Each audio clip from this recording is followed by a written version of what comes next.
Course of Action Development. When military commanders receive a mission, they rarely choose the first plan that comes to mind. Instead, they develop several possible plans. They compare those plans. Then they select the one that offers the best chance of success. This process is called Course of Action Development, or simply COA Development. It is one of the most important steps in military planning because it transforms analysis into practical action. In this lesson, you'll learn what a course of action is, how military planners develop one, and why this process is so important. A course of action, often called a COA, is simply a possible plan for accomplishing a mission. Think of it as one way to solve a military problem.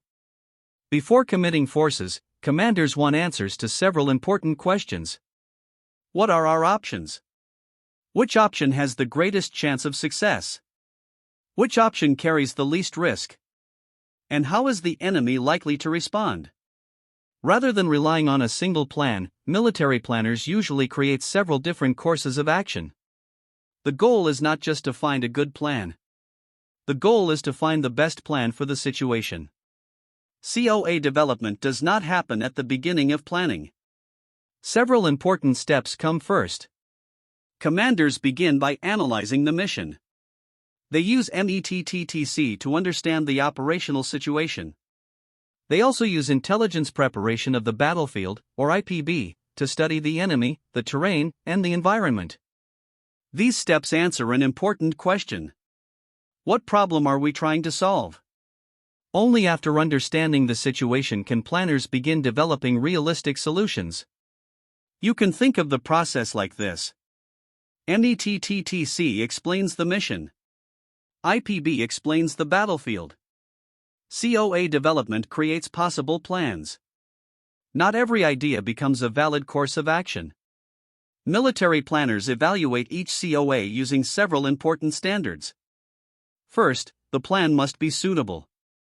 In other words, it must accomplish the mission. Second, it must be feasible. The force must actually have enough people, equipment, supplies, and time to carry it out.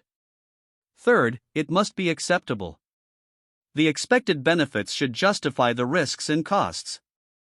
Fourth, it must be distinguishable. Each course of action should be meaningfully different from the others. Creating three nearly identical plans provides very little value. Finally, the COA must be complete. It should clearly explain who will act, what they will do, when they will act, where they will operate, and why they are doing it. Once planners understand the situation, they begin building possible courses of action. They decide where the main effort will be focused. They identify supporting efforts. They assign objectives. They organize resources. And they determine the critical tasks that must be completed. A complete COA answers practical questions. Where will the main attack take place? Which units will support the operation? How will supplies reach the front? How will intelligence support the mission? And where will reserve forces be positioned? The result is not just a list of tasks. It is a complete operational concept. Military planners rarely stop after creating only one option. Instead, they usually develop several different approaches. Imagine a force needs to defeat an enemy position. One course of action might be a direct attack. This option is simple and fast. However, it may also lead to higher casualties because the enemy is strongest at the point of attack. Another course of action might use a flanking attack. Instead of attacking the strongest defenses, the force moves around them. This approach can achieve surprise, but it usually requires more movement and more time. A third course of action might focus on isolating the enemy. Rather than attacking immediately, the force cuts supply lines and weakens the enemy before launching the main assault. This approach can reduce risk, but it often takes longer to achieve results. All three courses of action pursue the same objective. They simply use different methods to reach it. Although staff officers develop these plans, the commander provides guidance throughout the entire process. The commander defines the desired end state. The commander also establishes priorities and determines how much risk is acceptable. This guidance ensures that every course of action supports the overall mission. Without that guidance, planners might create plans that look good on paper but fail to achieve the commander's intent. Developing courses of action is not the final step.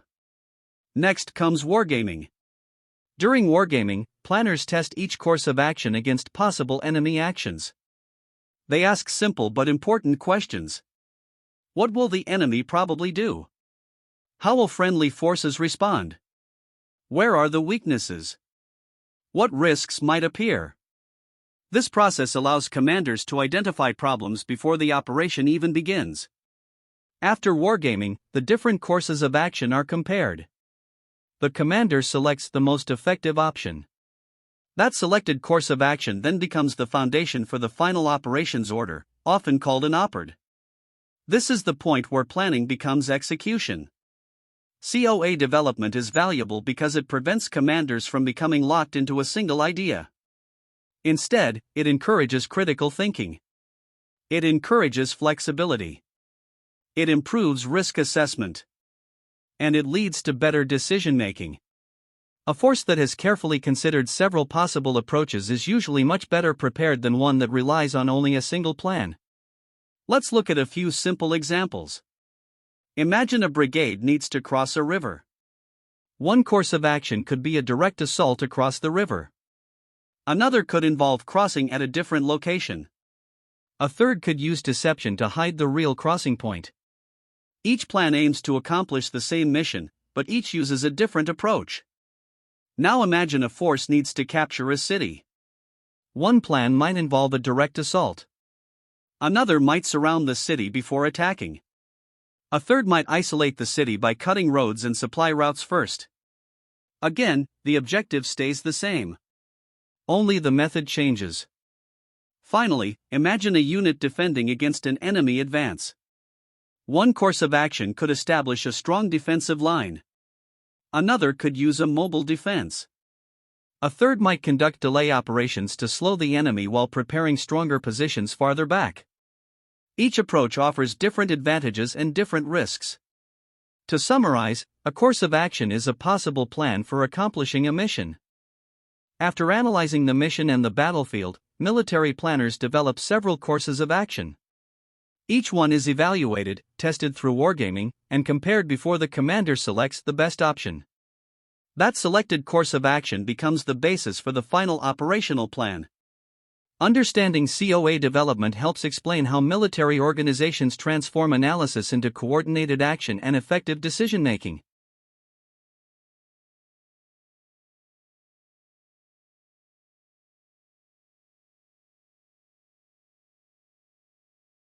Subscribe to our channel to get more military knowledge.